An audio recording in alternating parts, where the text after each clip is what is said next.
There was no signal from his assistant. And here's Messi, challenged by Di Michelis. Well, if it's a penalty, it's going to be a red card. He's off. Martin Di Michelis. Messi against Hart, scores and gets his goal. And they can feel immensely satisfied with how they have defended. Apart from that one moment, they've been superb at the back. That's a team. And Dani Alves, it's 2-0. Right at the end. And a lot of the heroism rather cast aside as Manchester City tried to level it up. They found themselves 2-0 down in the 90th minute. Well, I said it was a big 5 minutes, and there would be tired legs out there. And that might just be the goal that seals this tie. It's a cruel, cruel blow for this City side that have responded so valiantly to going down to 10 men. But this is what Barcelona can do to you. A little slip there by Clichy, and he's in. He missed the earlier one, Dani Alves. He didn't look likely to miss this. Well, after that match, Manchester City manager Manuel Pellegrini was not a happy man, and we all know why.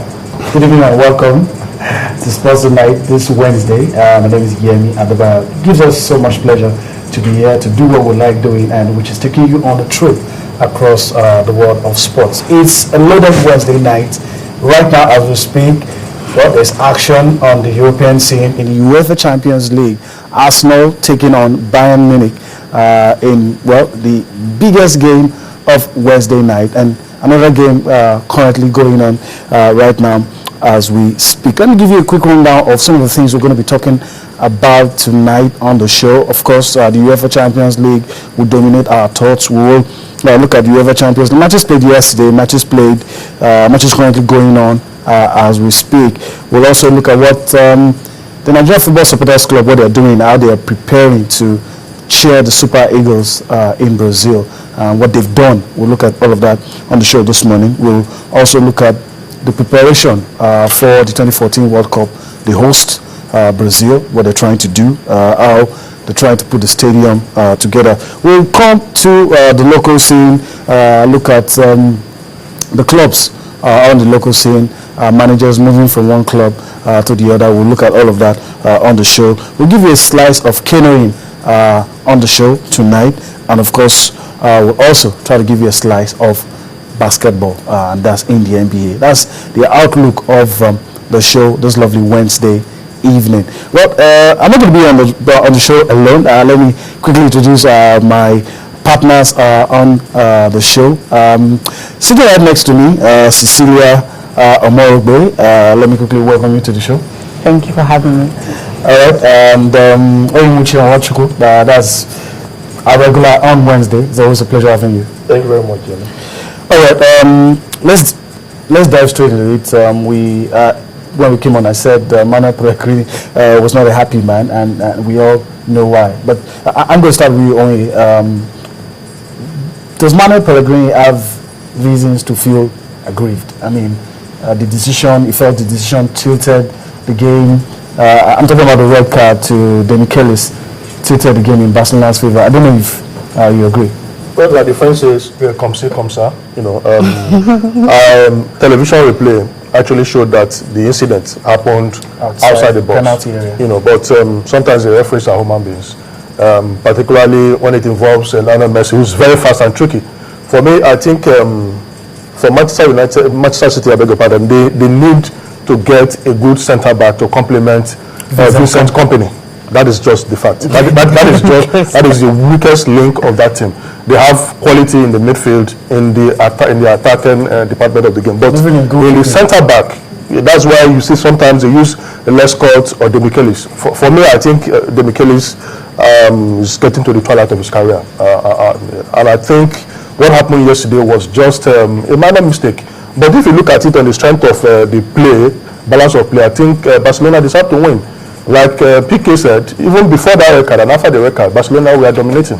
Okay. You know, so I don't think it had anything to do with the record. Well, Sisi, let's take it from where on you stop. Gerard PK said there were other decisions the ref got wrong. Yes, I think the one that was really crucial was actually the one where he was fouled by Negredo, and of course he felt the referee shouldn't have taken any action, which he did actually. Even there was even a time where he actually went to meet the referee, trying to tell him it wasn't really a foul, it was more like a body movement and all that, but he fell on the ground. I think that's the major one. Also the one that Jesus Navas, also that's still another part. For the goal, for me, I think if you check the final replay of that particular game, you discover that Demikeli's leg was already inside the penalty area. The other trailing leg entered, it's past the line, so it was already in, and it was actually the last leg that actually fouled Messi. But I think that's the reason I felt it's a penalty, though it was a soft one, but his other trailing leg was actually inside the penalty area already, which was really a bad one for him. But if you check while the game was going on, if you had checked Twitter, there was actually this buzz going on about Demikeli that he's actually a disaster waiting to happen, and it happened because yes, it turned up, because I expected Pellegrini to actually use Julian Lescott and of course with a Vincent Kompany. I think the partnership is far better than using Demikeli, because he's getting older, and most times whenever he plays for Manchester City, there's always this lapses that we observe. But he was able to keep Messi for like 53 minutes, but just that one moment of madness from his part, I think he missed it all, and that was what happened to them. To me, well, just like he said, whether they have gotten the card or not, but from Barcelona, if you check passes, accuracy, of course, 78%. I mean, that's really huge for Barcelona. They deserve to win the game. Okay. I'm very sure the results of the matches currently going on will come up on the screen shortly. And before we came in, Ozil means the penalty for Arsenal, and you have a feeling he might not just go. Well, that's it. It's goalless. Arsenal could have been a goal up, and it's goalless. In the other game, AC Milan, Atletico Madrid, it's goalless as well. But I'll go to you again, Oyi. I know that you're not a soothsayer, but will the results remain like this, or we're going to see plenty of goals tonight? Obviously, two teams that like playing attacking football, Arsenal and Bayern Munich, so you expect to see a lot of goals.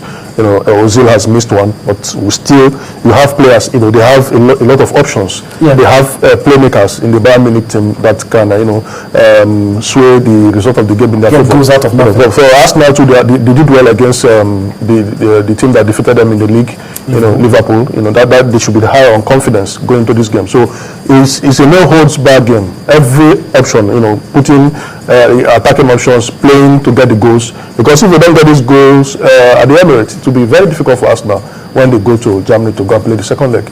Let me quickly come to you before we go on a break.